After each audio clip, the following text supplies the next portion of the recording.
அந்த பகவானுடைய ஜெயந்தி விழா நடத்தணும் அல்லவா, அதுக்கு வந்து 2 லட்ச ரூபா செலவாகும்னு சொல்லி எஸ்டிமேட் போட்டிருந்தோம்.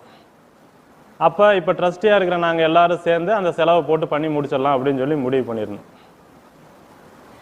ஆனால் என்னன்னு கேட்டால், அந்த ஜெயந்தி விழா நடக்கிறதுக்குள்ளேயே எங்களுக்கு வந்து ஒரு 3.5 லட்ச ரூபா வருமானமாக தானாகவே வந்துருச்சு ஒரு தொழிலில்.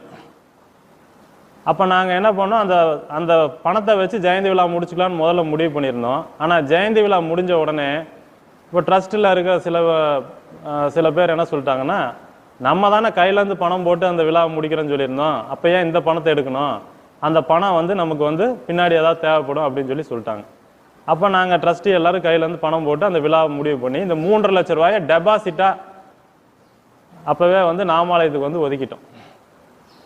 இப்போ அந்த 3.5 லட்ச ரூபாயை வச்சுட்டு தான் இப்போ நாங்கள் பேசி முடித்த இடத்துல செட்டு போகிறதுக்கு ரெடி பண்ணுறோம்.